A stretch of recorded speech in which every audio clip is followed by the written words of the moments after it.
nesses tempos.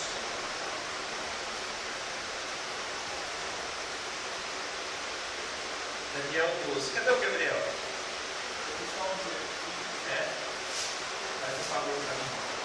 Pega uma cadeira, sobe ali, ó, tira da tomada só aquele ventilador ali. E com esse ventilador, minha garganta vai. Daniel capítulo 12. Veja só, Daniel faz uma reflexão muito importante aqui sobre o final dos tempos. Isso.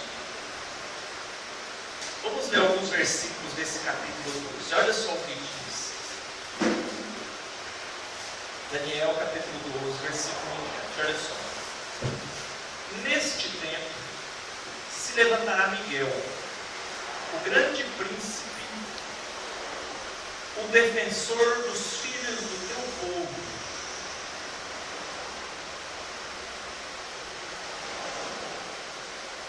E haverá tempo de angústia, qual nunca houve desde que houve nação até aquele tempo. Mas naquele tempo será salvo o teu povo, todo aquele que for achado inscrito no livro. Muitos dos que dormem no pó da terra ressuscitarão, uns para a vida eterna e outros para a vergonha e horror eterno. Olha o versículo 3, que interessante. Os que forem sábios, pois resplandecerão como o fulgor do firmamento, e os que a muitos conduzirem à justiça, como as estrelas, sempre e eternamente. Os que forem sábios, pois resplandecerão como o fulgor do firmamento, e os que a muitos conduzirem à justiça, como as estrelas, sempre e eternamente. Obviamente, esse capítulo 12 de Daniel está falando do momento da segunda vinda de Cristo. E é interessante alguns pontos que a gente pode perceber desses capítulos, desses 3 versículos do capítulo 12. A gente pode extrair algumas coisas bem interessantes. De que naquele tempo vai ser um tempo de angústia, isso é notório, né? A gente lê isso constantemente, Mateus 25, no mundo passareis por aflições. Mas é interessante esse texto, o versículo 2 e o versículo 3 principalmente, falando que desses que já dormem no pó da terra, só tem 2 caminhos, né? Uns ressuscitarão para a vida eterna e outros para o horror eterno. Inclusive essa palavra eterno aqui, a gente vai depois até explicar ela melhor. Ela é a mesma palavra traduzida por aion no grego, mas a gente entra nesses depois. E no versículo 3 ele arremata dizendo na questão da sabedoria, né? É interessante a gente notar que sempre quando a gente começa um curso de teologia, sempre a gente encontra pessoas que ficam falando assim pra gente: não precisa de teologia não, para que você vai estudar teologia? Conheço muita gente que começou a fazer um curso de teologia, enfraqueceu na fé e se desviou. Eu escuto isso desde os meus 16 anos de idade. Não é o curso de teologia, Senhor, não é o curso de teologia que vai fazer a pessoa desviar ou não. A pessoa iria desviar ou não, fazendo um curso de teologia ou não. Não é o curso de teologia que vai fazer a pessoa desviar ou não. Porque às vezes a pessoa já estava escrito ou predisposta a fazer aquilo. Porque eu escuto isso desde os 15 anos de idade e até hoje, muitos daqueles que fizeram curso de teologia comigo, naquele tempo ainda já são pastores, se desviaram.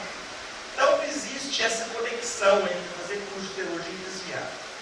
Agora, existe uma conexão muito certa, que aqueles que começam a estudar a palavra de Deus, seja através de um curso de teologia, ou seja, um estudo em casa, né? Eu digo que, às vezes, você tem mais dificuldade de estudar a palavra de Deus com maior profundidade na sua casa. O curso de teologia te abre condições de estudo que talvez na sua casa fica mais difícil, né? Te dá um material para você seguir um raciocínio lógico, você tem uma grade curricular que segue uma certa sequência de disciplinas pré-requisitos, né? Então, teologia sistemática 1, teologia sistemática 2, teologia 1, teologia 2. Então, você tem uma certa metodologia para você fazer o estudo. Porque estudar, inclusive no outro curso que nós tínhamos lá, nessa igreja, na Monte Sião, tinha uns irmãos lá, não sei se era lá da sua igreja, que compraram, parece que na internet tem uns cursos de teologia. Você compra o curso de teologia, aí eles te mandam uma caixa de papelão com uma dezena de livros, uns 10, 20 livros. Não sei se foi. Você estava lá quando aconteceu isso? Eu acho que foi o pessoal lá da outra igreja. E aí a pessoa comprou lá o curso de teologia, paga R$1.500, aí vem uma caixa com uns 10 livros, apostilas, um monte de coisa. Te joga tanto de livro na sua mão, assim, para você se virar, né? Se vira nos 30. Não resolve. Porque se você não tem uma orientação para como fazer, o que fazer com aquele material, não vai servir para nada. Na verdade, eu acho que a compreensão da palavra de Deus é algo que eu também não consigo fazer com que vocês alcancem. Depende de cada um, né? Tanto o curso de teologia quanto na faculdade de engenharia. Se você depender só do conhecimento que o seu professor passa na sala de aula, você está em maus lençóis. A faculdade, ela apenas te orienta no caminho que você deve seguir. A diferença, se você vai ser um bom profissional ou não, é o conteúdo que você vai aprender no seu esforço diário, no seu esforço rotineiro de estudo.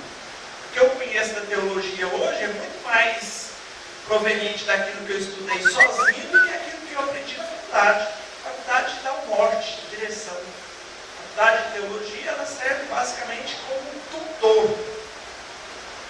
Tutor é aquela pessoa responsável para te orientar no caminho. Vai por aqui, vai por ali, mas a pessoa dá os seus próprios passos. E no versículo 3 de Daniel 12, ele deixa bem claro quem é aqueles que ressuscitarão para a glória. Os que forem sábios. É os que forem sábios. É os que forem sábios. Esses vão resplandecer como o fulgor da glória do Senhor. Esses serão aqueles que serão ressuscitados para a glória, no versículo 12. Então, é necessário o estudo da palavra dia após dia. Dia após dia. Sempre, sempre.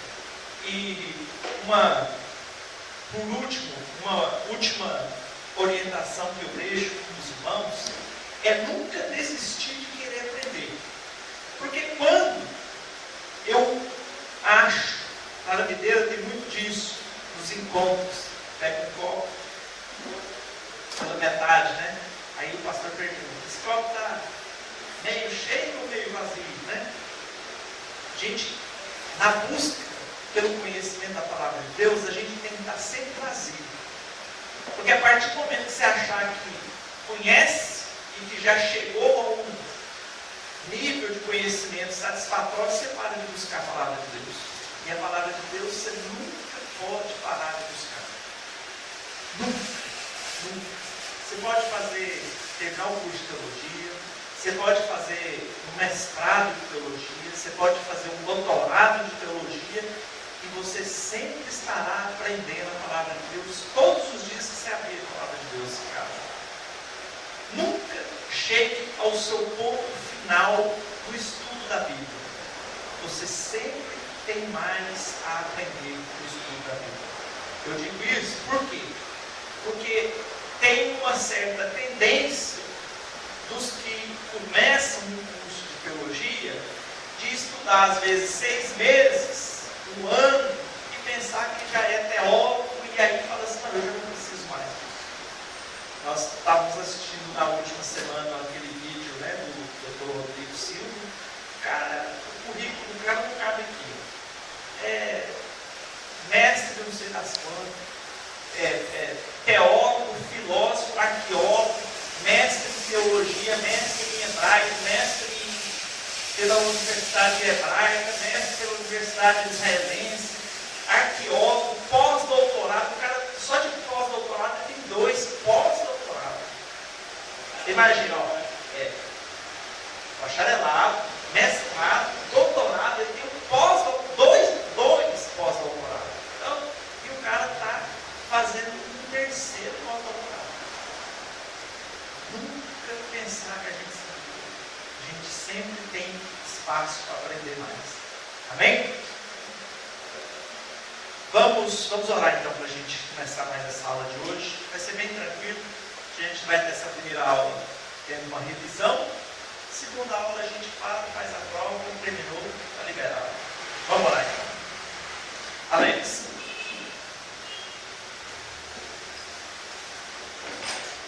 Nós oramos, Senhor. Te damos graça por esse momento oportuno, a você nos concede, por estarmos aprendendo a palavra do Senhor. Que o Senhor possa nos conceder, Senhor, meu Deus, ó Pai, a oportunidade, mais vezes. Deus, que o Senhor possa nos direcionar, Senhor, Deus, conduzido pelo Teu Espírito. Deus, ó Pai, nos saber, no entendimento, Senhor, meu Deus, ó Pai. Deus, para que nenhuma das palavras que aqui ensinadas, Senhor, meu Deus, para que elas venham cair em terra seca, mas que todas elas possam frutificar em nossos corações. Que o Senhor possa guardar as nossas vidas, guardar, Senhor, a vida do seu Ricardo, da sua esposa, da sua casa, porque ele tem se disponibilizado a fazer a tua obra, a nos ensinar. Então nós te pedimos, Senhor, pela vida deles, e te damos graça por esse momento oportuno, em nome de Jesus. Amém. Vamos abrir então aí na apostila de missões na Bíblia. Vamos fazer então esse resumo de missões na Bíblia, para a gente dar uma repassada em toda essa matéria, para a gente chegar na próxima aula, estar preparado para a prova também, né? Só lembrando os irmãos que agora as nossas aulas também vão ser gravadas. Nosso irmão está preparando o nosso portal, né? Vai lançar essas aulas todas lá. Então, além de você estar aqui presencialmente, depois pode acessar esses vídeos depois, né, lá no portal.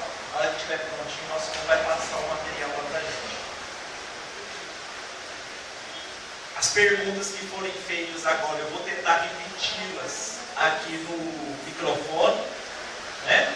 Que às vezes a sua voz não vai ser captada lá pelo áudio, mas aí eu repito a pergunta aqui para a gente tentar responder lá. Então a gente começa missões na Bíblia falando, essa apostila, basicamente a gente dá uma passeada em toda a Bíblia, para a gente mostrar que missões não é algo somente do Novo Testamento. Porque a gente tem, às vezes, uma concepção de que quando a gente fala em missões, a gente está falando de Novo Testamento. Porque quando a gente fala em missões, a gente tem a sensação de que missões é algo relacionado com levar os evangelhos das boas novas. E mas, como dizia um professor meu, não somente. Vírgula, não somente. Por quê? Porque missões não é algo que nasceu só com a obra de Cristo. Missões é aquele projeto que foi desenhado por Deus lá desde Gênesis capítulo 3, versículo 15. queda do homem,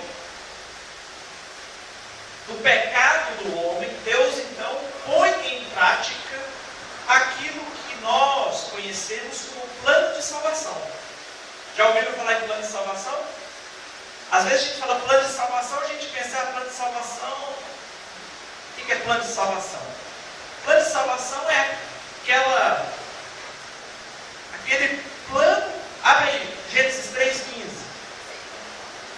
É aquele plano redentor que Deus põe em prática assim que Deus descobre que o homem caiu.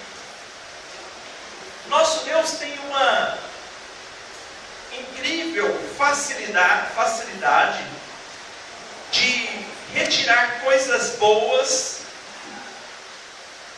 daquilo que Ele não planeja. Olha o que diz então o versículo 15, Gênesis 3,15.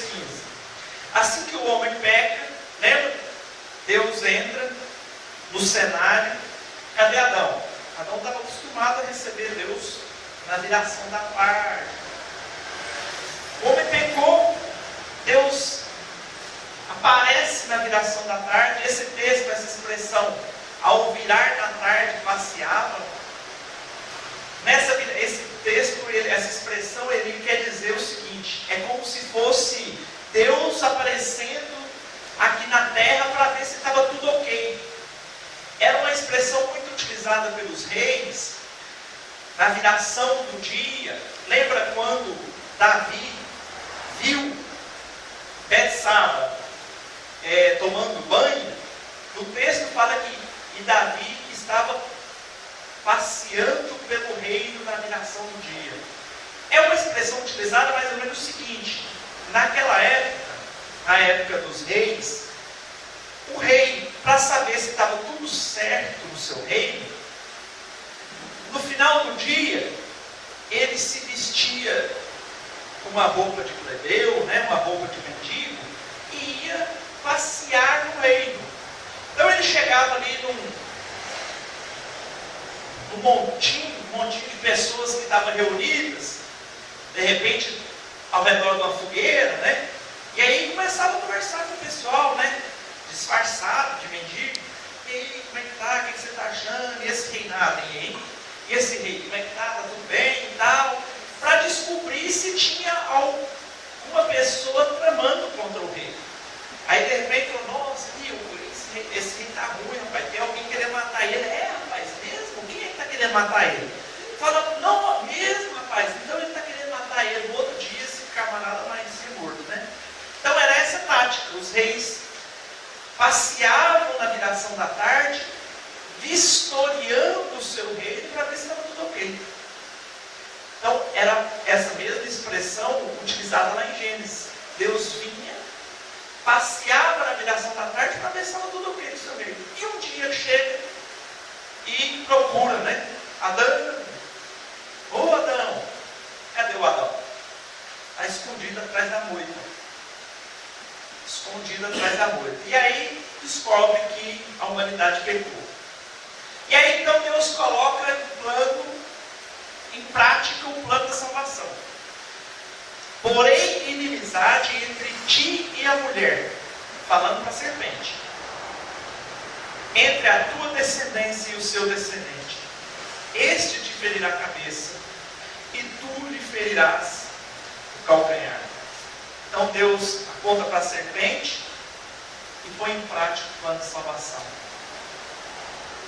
Nós vamos estudar isso mais adiante, bem mais adiante, quando nós estivermos estudando sobre a hamartiologia, lá em Teologia Sistemática 2, a origem do mal, que Deus não planejou a queda do homem. Não planejou a queda do homem. Mas a partir do momento que o homem caiu, então Deus aproveita essa oportunidade para colocar em prática o seu plano divino da salvação, para que ele pudesse então destruir o mal de uma vez por todas. Não preocupa não, a gente vai estudar bem isso mais adiante, porque se o mal existia, nessa época o mal já existia, certo? Representado pela serpente, Lúcifer e tal. Para que Deus pudesse destruir o mal de uma vez por todas, ele tinha que colocar em prática esse plano de salvação, dando o seu próprio filho por intermédio para a salvação da humanidade, para destruir o mal de uma vez por todas. E aí então Deus coloca o plano de salvação desde Gênesis. Então existe um projeto missionário de Deus. Mesmo no Antigo Testamento, Deus trabalha as nações a fim de fazer com que o seu nome seja conhecido em todos os povos. Nós brincamos aqui na última aula, quando eu falei da missão centrípeta e da missão centrífuga, né? Velho Testamento, Deus escolhe um povo para ser seu. Gênesis capítulo 12, chamado de Abraão para constituir e ser o pai das nações. E aí Deus então escolhe esse povo, e esse povo seria o pai das nações. E aí esse povo seria o seu arauto na terra. Este povo escolhido teria a responsabilidade de levar o conhecimento de Deus para todas as outras nações. Certo? No Novo Testamento isso inverte-se. E aí não é mais os judeus os responsáveis por levar a palavra de Deus, ou levar o conhecimento desse Deus onipotente para as outras nações, e aí passa a ser dos apóstolos e discípulos de Cristo, levando o conhecimento do Filho de Deus que veio na terra. A missão inverte, não é mais centralizada no povo e na nação de Israel, mas ela é dispersa então por todo mundo através ali de Atos 1:8, Atos 2 e tal. Mas de fato, então quando a gente pensa em missões, a gente vê a preocupação missionária de Deus desde Gênesis. Quando Deus então começa a preparar esse povo, a preparar as nações para que as nações possam receber e conhecer quem é esse Deus Todo-Poderoso, esse Deus onipresente que é pregado desde Gênesis, né? E aí nós então passamos pelo livro de Gênesis, nós vimos ali, por exemplo, em Gênesis capítulo 11, um pouquinho antes do chamado de Abraão, logo depois do dilúvio, que Deus chega para Noé, logo depois que Noé desce a arca do dilúvio, Deus chega para Noé e fala: olha, crescei e multiplicai. Então aquela ordem de crescer e multiplicar lá de Gênesis capítulo 1, versículo 26, é repetida lá com Noé, capítulo 11. E aí, um pouquinho mais adiante, Noé capítulo 10, 9, 10 por aí, e lá um pouquinho mais adiante, no capítulo 11, a gente já vê a rebeldia imediata dos homens em desobedecer a ordem de se espalhar. Quando Deus, lá em Gênesis capítulo 1, versículo 26, crescei e multiplicai, não era apenas, a gente já viu isso lá em Gênesis, não é apenas o crescer e multiplicar em número. Veja que Deus cria o homem à sua imagem e semelhança. E aí depois fala crescer e multiplicar. A intenção de Deus é que o homem pudesse multiplicar e encher a terra de outros semelhantes a ele, que fossem também a imagem e semelhança de Deus. A intenção de Deus não era encher o planeta Terra de criaturas sem Deus. A intenção de Deus era encher o planeta Terra de homens que fossem a imagem e semelhança de Deus. Quando eu digo homens, humanidade, né? Homens e mulheres. E aí lá em Gênesis capítulo 11 tem a história da torre de Babel, que automaticamente, logo depois que Deus fala novamente para Noé, que era para crescer, espalhar a imagem de Deus sobre a face da terra, o que a rebeldia dos homens chegaram ao ponto de dizer: para que a gente vai se espalhar? Vamos ficar aqui mesmo, vamos edificar para a gente uma torre, e que essa torre ela seja tão alta que chegue aos céus, para que a gente faça um nome para nós mesmos. Então veja que durante toda a história da humanidade, Deus querendo espalhar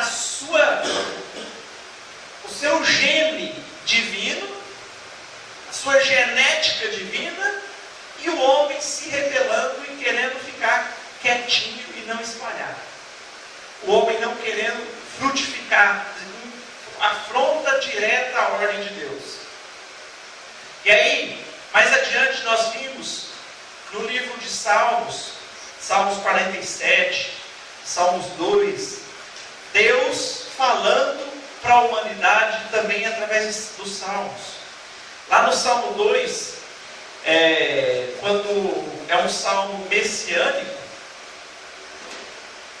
já nos diz lá no Salmo capítulo 2, que esse reinado de Cristo não seria um reinado apenas de um povo só.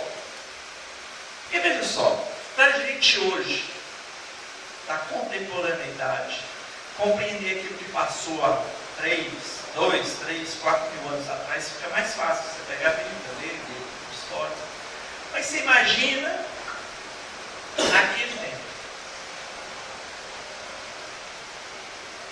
Muito provavelmente, esse povo chamado para ser seu por Deus, os judeus, os hebreus, depois os judeus,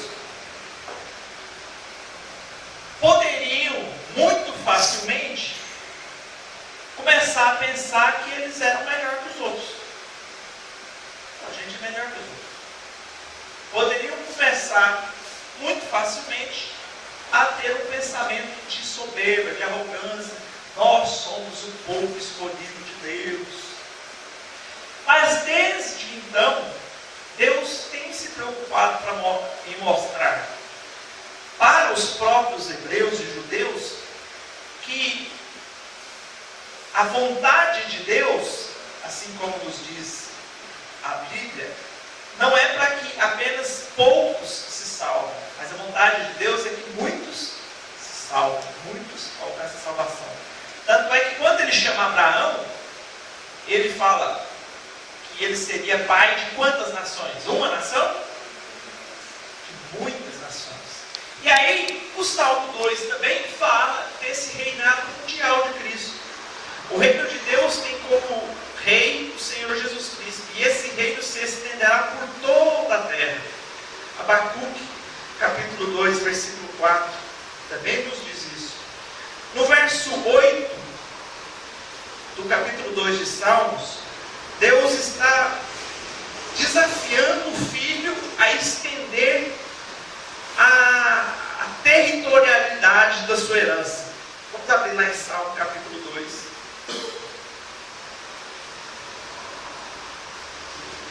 Bem no comecinho de Salmo, capítulo 2, versículo 8, diz assim: pede-me, e eu te darei o quê? A nação ou as nações? As nações por herança, e as extremidades da terra por tua possessão. Veja que é um salmo messiânico. Quando a gente fala, é Deus falando com o Filho. O Deus Pai da Trindade falando com o Filho. Olha o versículo 6. Eu, porém, constituí o meu rei sobre o santo monte de Sião. Proclamarei o decreto do Senhor. Ele me disse: tu és meu filho, e hoje te gerei. É um salmo que ele traz uma mensagem mais ou menos, para a gente compreender, de Deus falando com o próprio Jesus. Hoje te gerei. Traz também uma mensagem de atemporalidade. Vocês lembram quando eu falei sobre isso? Acho que muitos aqui ainda não estavam aqui. Mas eu vou voltar a repetir isso depois, em momentos mais oportunos. Da atemporalidade das coisas reveladas na Bíblia. Nós, seres humanos, estamos presos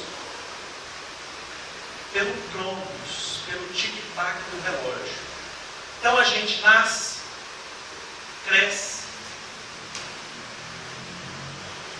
envelhece, morre. E tudo que a gente faz na nossa vida está limitada por essa condição do tempo.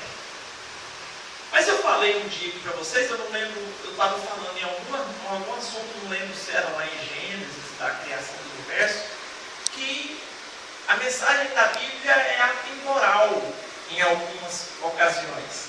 Por isso que a Bíblia nos revela que 1000 anos para Deus é como se fosse um dia 1000 anos. Deus não está preso dentro dessa temporalidade que nós criamos.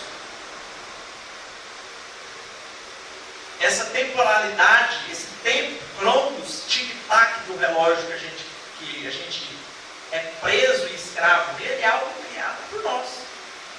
Deus não está preso nisso. Por isso que a palavra diz que Deus é o alfa e o ômega. Por isso que lá em João, capítulo 1, fala que no princípio era o verbo, e o verbo era Deus, e o verbo estava com Deus, mesmo ele falando na primeira pessoa ali daquele momento. E aí eu falei dessa questão da atemporalidade. Deus é presente, passado e futuro.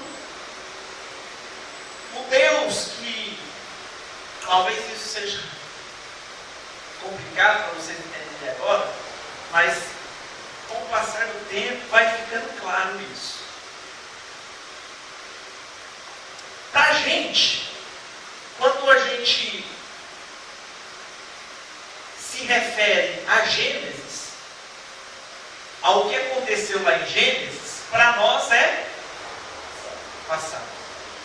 Quando eu menciono algo que vai acontecer lá no Apocalipse, para nós é tudo. Para Deus é tudo presente. Então, neste exato momento do Kairos de Deus, Deus está neste exato momento lá em Gênesis com Adão, antes do pecado, e pode estar neste exato momento lá no Armagedon, na guerra dos 1000 anos, no milênio. Deus é atemporal. Por isso que em Salmos 700, 800 anos antes de Cristo, ele fala: pois eu te gerei naquele momento. A atemporalidade das coisas de Deus. Para a gente é muito difícil compreender isso, porque a gente só consegue compreender a linha da história olhando para trás, passado, olhando para o presente, agora, ou olhando para frente, o futuro. Mas para Deus não existe isso.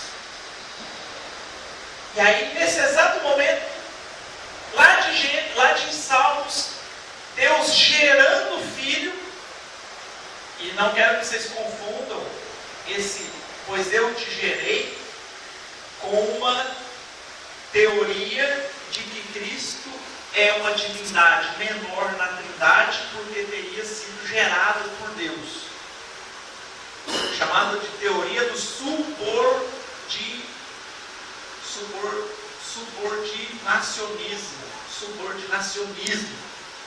Preocupa não, a gente vai estudar isso lá na doutrina da Trindade, porque tem uma teoria que fala que Jesus é Deus, mas ele foi criado pelo Deus Pai, então ele estaria subordinado a Deus Pai.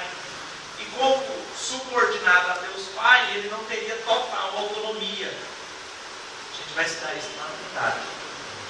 Este é um dos textos que essa teoria utiliza para falar que Jesus foi gerado pelo Pai. Mas veja só que neste exato momento Deus já fala, deixando claro para os ouvintes de Salmo, não para Jesus, porque Jesus já sabia disso, mas dessa conversa celestial, de que o reino dele era para ser até as extremidades da terra. O reino dele seria maior do que simplesmente a nação de Judá. Pede que eu te darei as nações por herança. E não só um reino, ou não só um povo. É a extraterritorialidade da bênção de Deus, que não era só para um povo. Isso é missão. Isso é plano de Deus. Isso é salvação de Deus. Então, durante toda a história da humanidade, Deus tem sempre se revelado ao homem, tentando mostrar para o homem que o plano dele é para que todos se salvem. Então, eu até brinco, falando que quando os judeus não messiânicos, e agora a gente tem que ter cuidado redobrado para a gente falar aqui, para a gente não ofender, né, porque vai ser jogado no YouTube. Quando nós falamos que os judeus não messiânicos não reconheceram na figura de Jesus Cristo o Messias prometido pelos profetas, nós podemos até compreender isso historicamente, porque eles realmente passaram um grande período de escravidão e de sofrendo com as turbulências de todos os impérios que o escravizaram.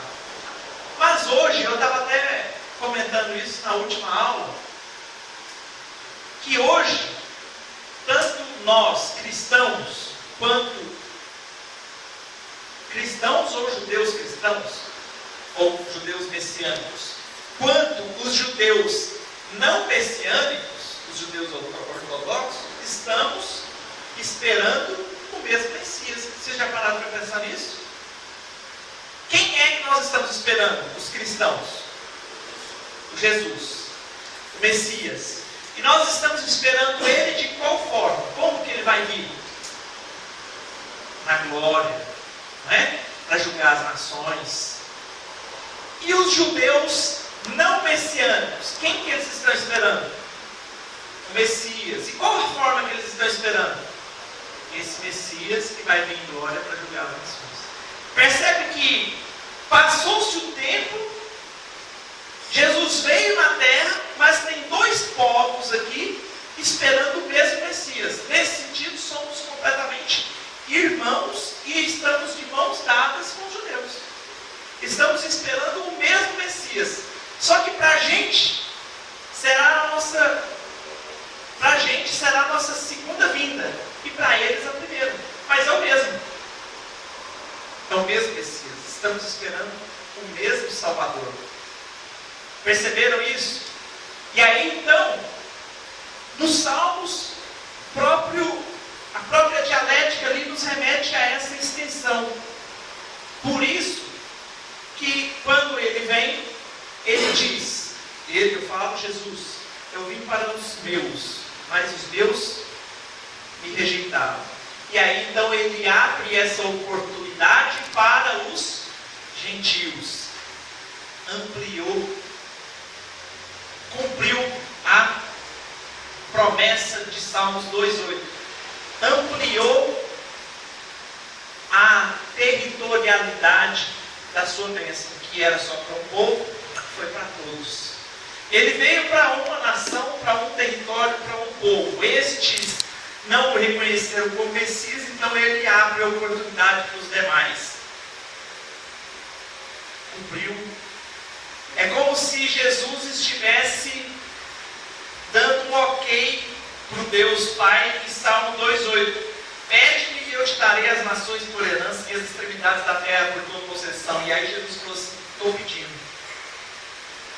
E aí, para que isso acontecesse, na primeira vinda, os judeus não reconheceram. E aí a bênção passou dos judeus para o resto do mundo. Exatamente. Deus consegue extrair coisas boas daquilo que é ruim, que Ele não planejou. Ele consegue extrair coisas boas disso. E aí aconteceu que essa bênção que era para uma nação, para um povo, chegou até a gente. Olha só a extensão do plano de Deus, do amor de Deus, da bênção de Deus para todos nós. Isso lá em Salmos, capítulo 2. A bênção de Deus é missionária, capítulos 27 de Salmo, Salmo 27. Salmo 96, quando fala da glória de Deus anunciada, que trará uma adoração única de todos os povos. Salmo 97, versículos 7 a 9. todos os povos irão adorar o Senhor. Então, a mensagem nesse sentido, a missão de Deus é para alcançar todos os povos, mesmo antes do Antigo Testamento. Porque às vezes a gente tem essa ideia de que no Velho Testamento aquilo ali era só para aquele povo mesmo. E não era, né? Nós vimos muitas pessoas que não eram hebreus chegando até Cristo, chegando até o conhecimento de Deus, inclusive entrando na linhagem de Cristo, né? Na genealogia de Cristo. E aí nós seguimos aí, capítulo 3 de missões, dando uma revisão nessa matéria. Nós chegamos às missões do Novo Testamento, e aí de fato, realmente, quando a gente fala de missões, a gente fala realmente de evangelhos, né? Porque são livros que tratam da missão que os discípulos tinham de levar as boas novas do reino. E aí nós então começamos, a princípio, até na forma como os evangelhos foram escritos, né? Nós vamos estudar depois os evangelhos mais adiante, né? A outra turma já está começando lá os evangelhos, mas a gente inclusive tem um trabalho que a gente fez, aliás, a gente fez ou vai fazer? Que era para falar a diferença dos 4 evangelhos. É na próxima aula, né? É no semestre passado. Foi na outra matéria, né? Para te falar da diferença dos 4 evangelhos. Então a gente vê, até mesmo na forma pela qual os 4 evangelhos foram escritos, a vertente missionária. Mateus escrito para a carta do Evangelho de Mateus foi escrito para os judeus, Marcos para os romanos, Lucas para os gregos e João para os cristãos dispersos. Os cristãos dispersos. Então, 4 povos importantes: os judeus, os romanos, os gregos e os cristãos dispersos, perseguidos.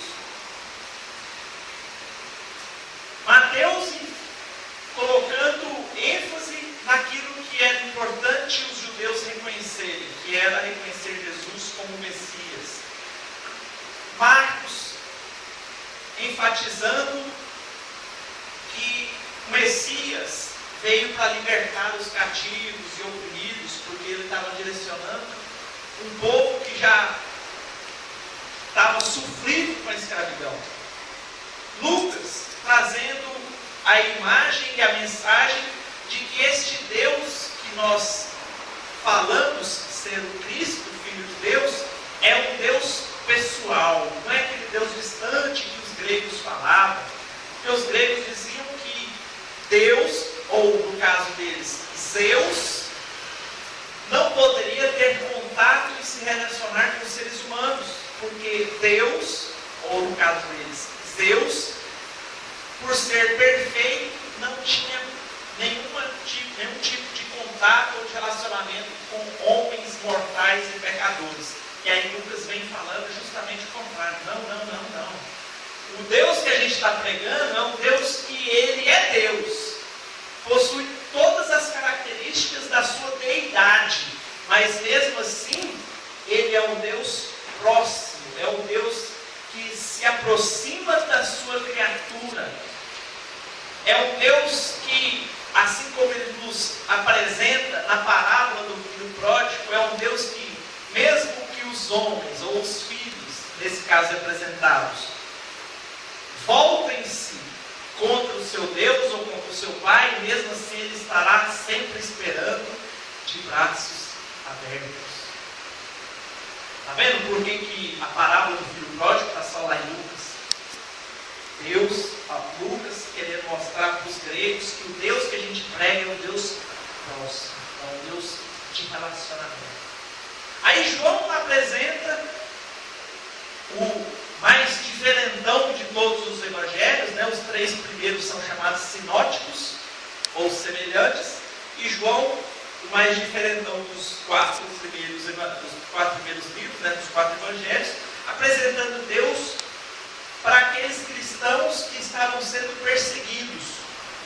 No momento da literatura e da escrita do Evangelho de São João, os cristãos já estavam sendo perseguidos.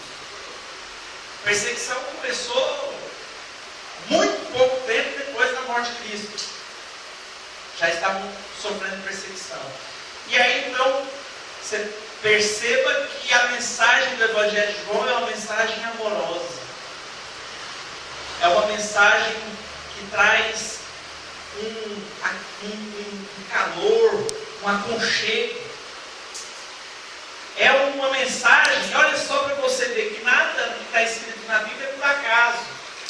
Lá em João, capítulo, por exemplo, 3, Jesus falando para Nicodemos, falando que tem que nascer da água e do Espírito, falando para eles o seguinte: olha, onde vocês estiverem, se você nascer de novo, você nasce de novo em mim, no ser espiritual. Um pouquinho mais adiante, João capítulo, acho que 6 ou 7, apresenta a mulher samaritana, 4. E aí a mulher samaritana pergunta, faz um questionamento bastante interessante para Jesus.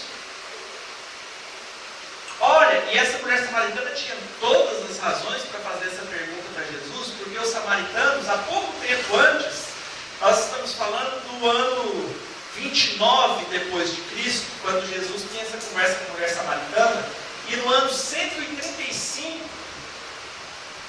29 depois de Cristo, anos domini, os macabeus, na época do período intertestamentário, os macabeus fizeram o quê? Você está estudando isso lá? Fizeram o quê, Alex? Os macabeus, que eram uma descendente da tribo de Levi, que eram filhos dos judeus mesmo, uma herdade dos judeus, se levantaram o reinado dos macabeus durante esse período, aproximadamente 80 anos, e foram lá e destruíram o templo de Samaria. Talvez vocês não entendam agora, mas existe uma certa briga entre judeus e samaritanos, porque os judeus são da tribo de Judá e os samaritanos da tribo de Israel. Nós vamos ver essa diferença na próxima apostila, quando a gente vai estudando os históricos. Os judeus, o templo dos judeus ficava em Jerusalém, e o templo dos israelitas ficava em Samaria. E aí os judeus, na época do intertestamentário, dos macabeus, foram lá e destruíram o templo que ficava em Samaria, coisa de irmão. A gente até falou na última aula lá do outro curso, o quanto existe briga entre os judeus, desde Caim e Abel. Caim e Abel, depois os irmãos de José, com inveja dele, manda prender, sempre brigando. 100 e poucos anos antes, a gente lembra hoje o que aconteceu há 100 e poucos anos antes, né? Você não lembra pessoalmente, mas a memória está mais fresca.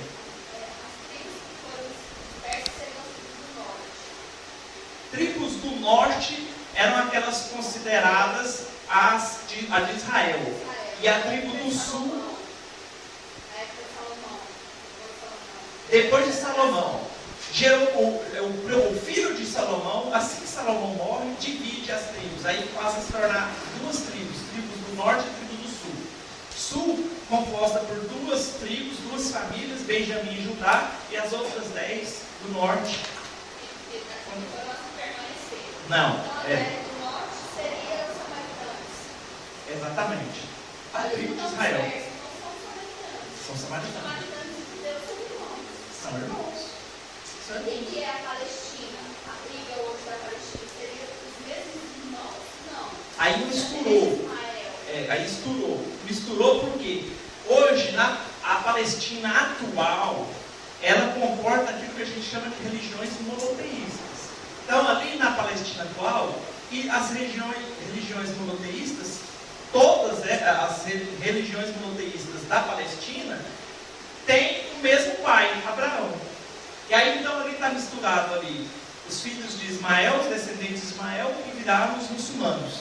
Tem ali os samaritanos, que é de Israel, e tem os judeus, e tem os cristãos, porque também nós temos como pai Abraão, né? Então são 4 religiões hoje ali, que saíram da mesma raiz. Palestinos, além de existir várias outras facções, por exemplo, só dentro dos judeus existem vários partidos políticos, os saduceus, os zelotes, os fariseus, mas isso a gente vê mais adiante. Mas então tem os judeus, tem os muçulmanos, né? Também em determinados momentos é chamado de árabes, né? Tem os cristãos e os israelitas. Então, todos eles como pai Abraão. Pode contar? E aí a mulher samaritana faz aquele questionamento para Jesus: Senhor, talvez até com um certo rancor no coração, os nossos pais adoravam em Samaria.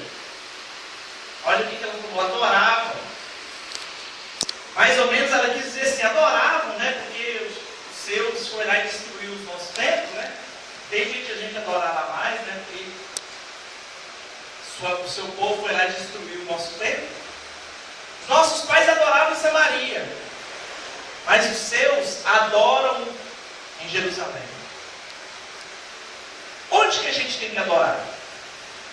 Aí qual é a resposta de Jesus para aquela mulher samaritana e que serviu como uma luva para o coração dos cristãos que estavam dispersos? Nem em Jerusalém, nem em Samaria. Porque importa que os verdadeiros adoradores adorem em espírito e em verdade. Olha o que Jesus estava falando nesse momento para os cristãos que estavam correndo da perseguição romana. Onde vocês estiverem,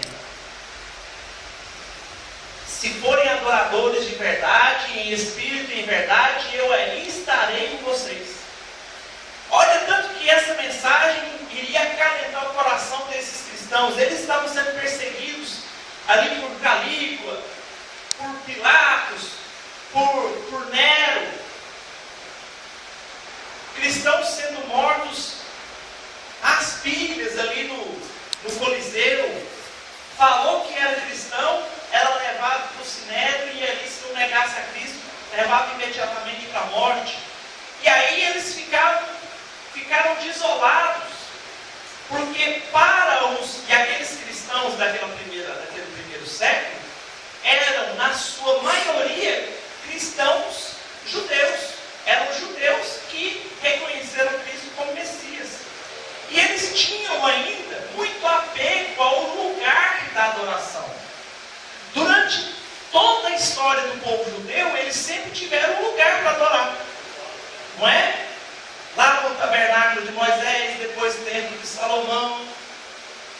Olha para você ver, quando Nabucodonosor chegou e destruiu o templo, eles ficaram ali na Babilônia, orando para que Deus pudesse dar a oportunidade para eles reconstruir o templo. Aí, através de Zorobabel, Esdras e Neemias, que fizeram a reconstrução do templo e dos muros, eles foram lá reconstruindo o templo. E aí eles estão lá tudo de boa, adorando o templo. Eles gostavam de ter um local para se reunir. Mas, como Jesus já tinha profetizado que aquele templo não ficaria pedra sobre pedra, porque no ano 70, Nero põe abaixo de novo aquele templo, eles ficaram um pouco perdidos, porque eles estavam sendo perseguidos, eles não podiam mais adorar no templo. E aí então vem essa palavra acalentadora de João: esquece o templo, não precisa ser lá no templo, nem em Jerusalém, nem em Samaria, é onde você estiver. Porque o Pai procura adoradores que o adorem em espírito e em verdade, onde você estiver. Então veja que até nos 4 evangelhos, na forma pela qual, ou nos destinatários dos 4 evangelhos, Deus está mostrando missões para o mundo. Deus está mostrando missões para o mundo. Deus então ensina missões através dos evangelhos, ensina missões através de Atos dos Apóstolos. E eu até brinco e eu falo porque tem muitos autores que dizem que perfeitamente o livro de Atos dos Apóstolos poderia se chamar Atos do Espírito Santo, porque foi através do livro de Atos, que é um livro histórico, que conta a igreja do primeiro século, e como a igreja do primeiro século fez missões. Lucas, finalzinho de Lucas, Deus reúne os discípulos ali, depois que apareceu para aqueles 2 discípulos no caminho de Emaús. Lembra a história? Isso aí a gente precisa ficar recordando. Vocês têm que ver a Bíblia, vocês têm a obrigação de ler em casa. E aí Jesus reúne os discípulos no caminho de Emaús, depois vai para o local onde estão todos os discípulos. Aproximadamente tinha ali uma reunião de alguns discípulos, os apóstolos que sobraram, mais alguns discípulos. A igreja de Atos começou com 120 pessoas. Interessante, né?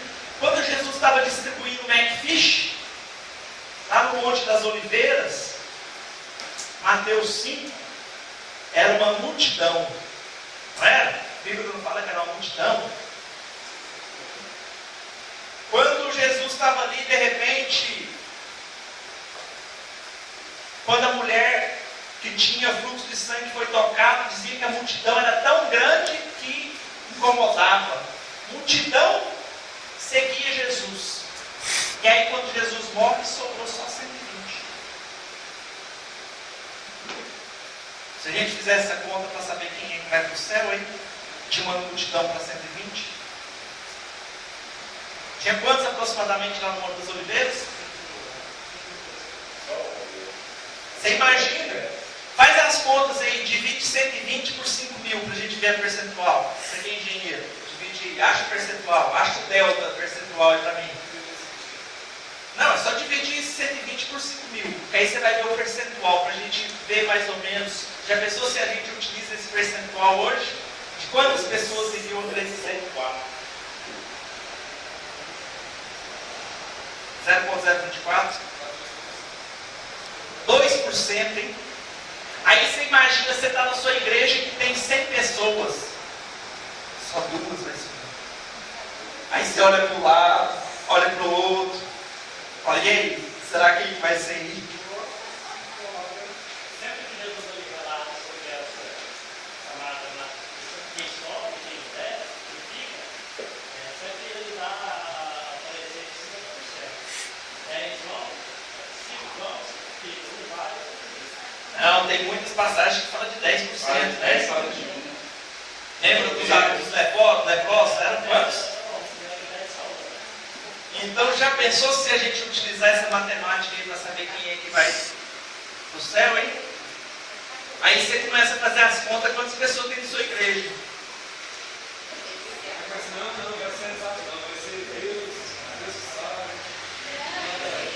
Mas você sabe o que é o mais interessante? Mesmo se for esses 2,4%, você tem que fazer de tudo para estar dentro desses 2,4%. Interessante, hein? Você está numa videira, hein? Você tem que estar de gente, você tem que estar firme. Você tem que estar firme para ser aquele 120 que vai ser salvo lá. Entendeu? Não, mas se aplicar esse percentual aí, então, ó, isso nos orienta a sermos cada vez mais vigilantes. A parábola das 10 virgens, só entrou aquela que era prudente, vigilante, aquela que não dormiu no ponto. As 10 eram virgens, 10%. E olha que as 10 eram Ou seja, simbolizava a noiva de Cristo. Ou seja, as 10 eram crentes. Mas quantas que entrou para as bodas?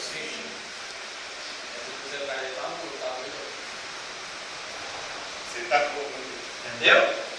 Ó, muito atento. Porque às vezes a gente pensa que é muito fácil, né? Se fosse fácil, a porta para levar a salvação seria larga.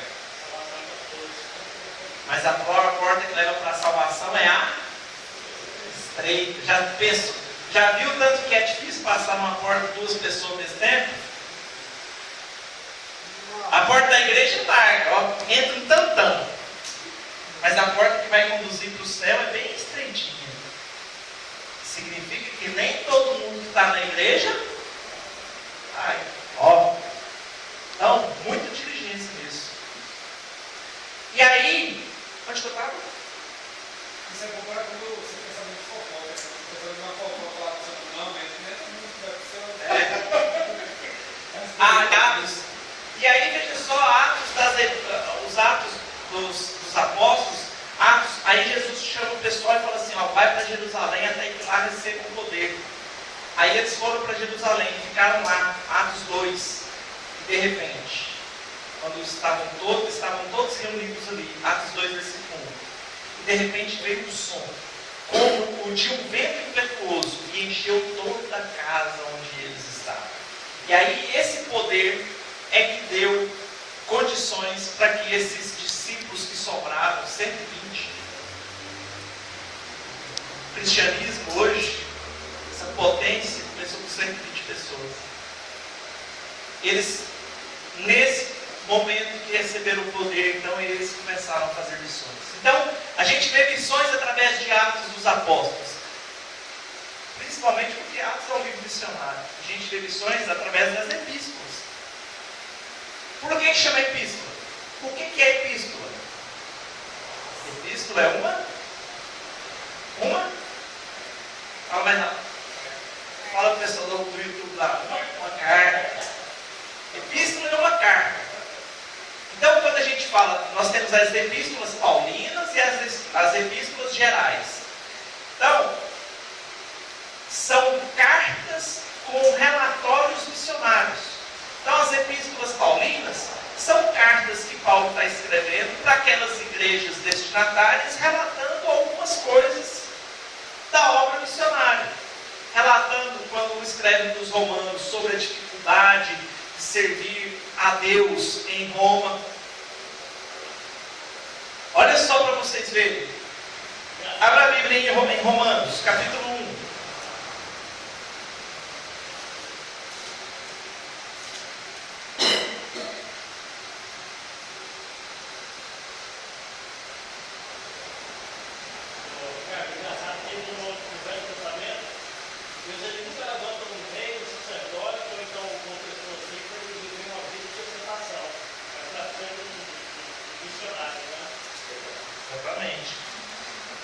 Romanos capítulo 1, versículo 8. Olha só o que diz, que engraçado.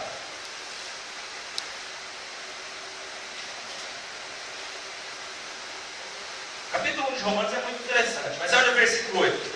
Primeiramente dou graças a meu Deus, mediante Jesus Cristo, no tocante a todos vós, porque em todo mundo é proclamada a vossa fé.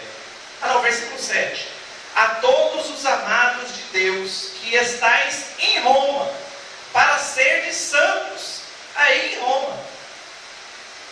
Então, todas as epístolas são cartas missionárias, às vezes exortando, 1 Coríntios capítulo 11, às vezes fortificando o coração, para que vocês continuem sendo firmes aí em Roma, mesmo diante das perseguições.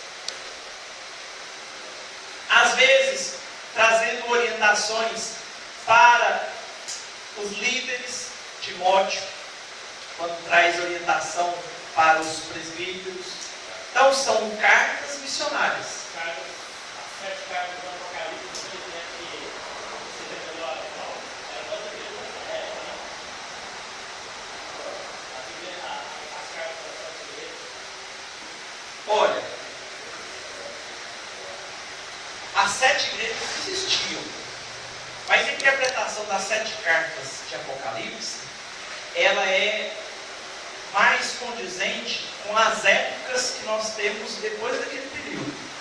Então, cada igreja daquela representa um período da história. Hoje nós somos a igreja de Laodiceia. Então, cada igreja daquela representa um período da história. Então, tem uma igreja lá que representa o período das trevas, ou o período que a gente chama até o século IV. Depois, um outro período que representa aquela igreja oficial de Roma, a partir do século IV. Então, apesar daquelas igrejas existirem, ela é uma carta que a gente chama de interpretação imediata, não imediata, mediata, para o futuro. É uma carta profética para o futuro.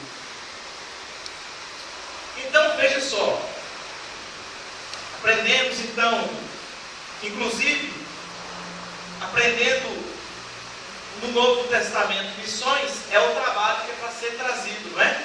Um versículo missionário em cada um dos livros do Novo Testamento.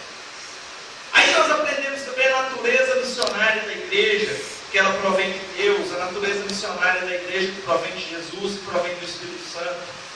Nós aprendemos também o modelo missionário lá de Tessalonicenses, que era uma igreja que enviava missionários quando ela envia ali para a Antioquia. Nós vimos também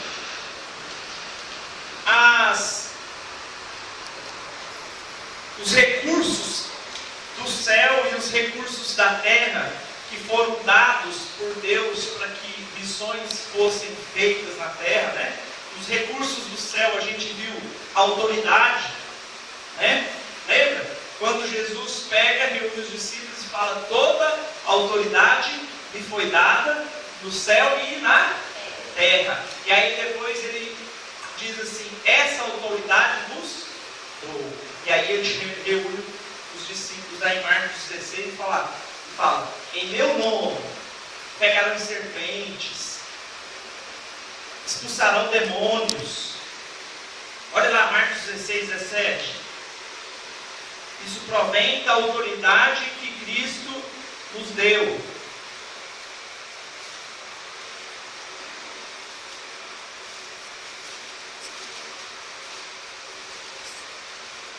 Abriu? Marcos 16.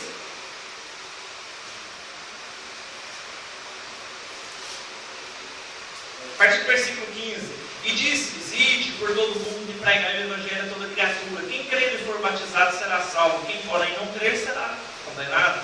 E estes sinais hão de acompanhar aqueles que creem. Em meu nome expelirão demônios, falarão novas línguas, pegarão em serpentes, se é alguma coisa mortífera beberem, não lhes fará mal. Se puserem as mãos sobre os enfermos, eles ficarão curados.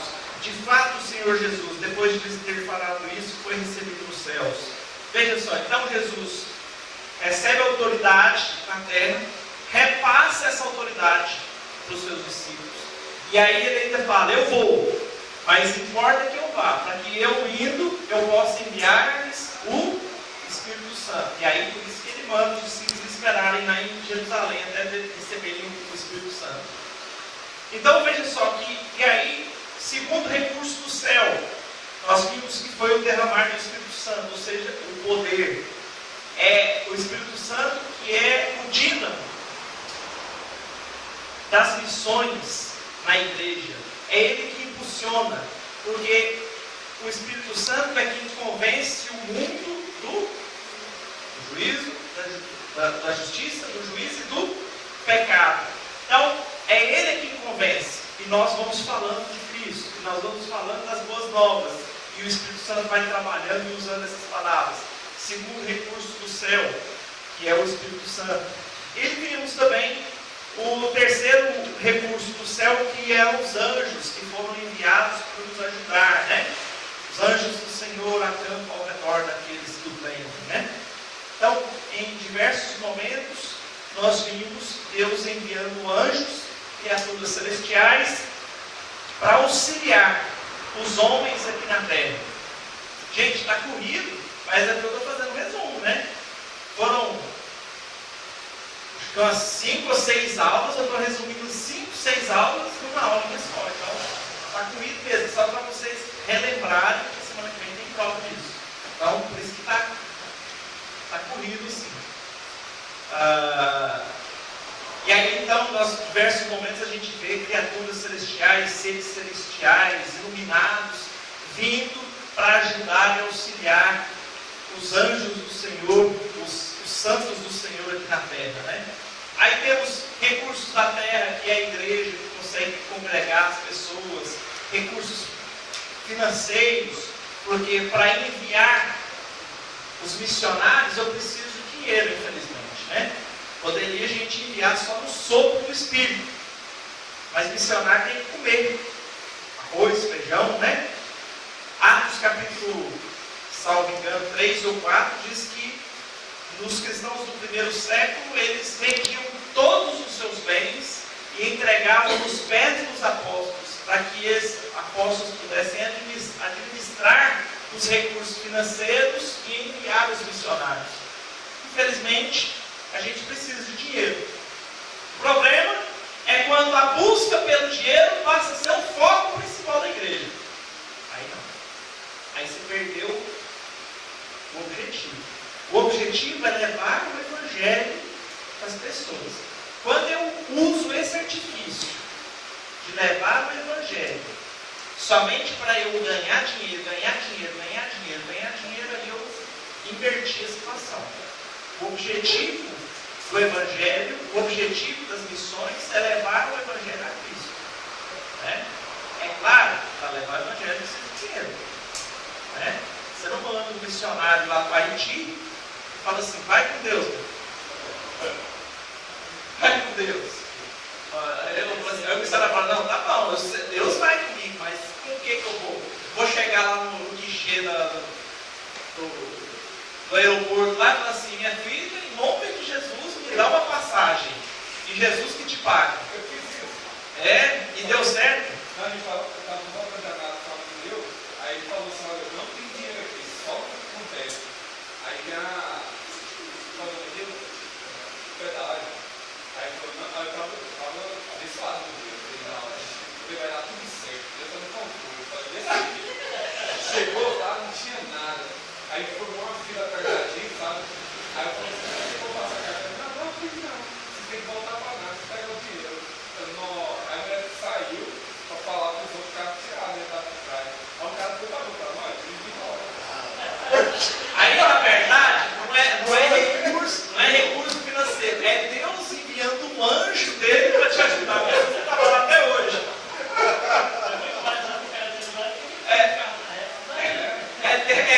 Porque é 3 e quanto? 3 e pouco. O cara falou, não, muito bem, nós andávamos com ele para esse milhão. Olha só para você, recursos do céu, ó Deus enviando um anjo para pagar o pedágio.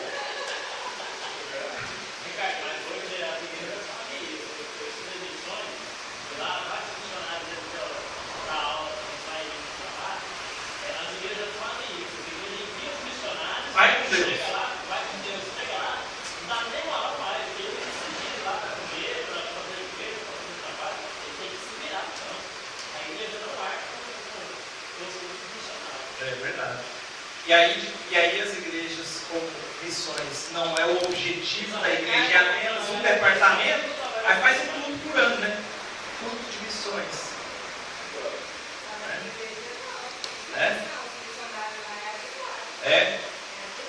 Pois é, não, e tem que ajudar, veja só, gente. O cara vai largar sua família, largar, às vezes, familiares, filhos, às vezes o missionário vai sozinho, deixa até a mulher, né? Pois é. E aí a igreja vai com Deus. Não, tem que manter o missionário lá, né? Olha, Paulo ensinou isso como fazer, né? Lembra quando ele fez a grande coleta lá? Gálatas, né? Que a sua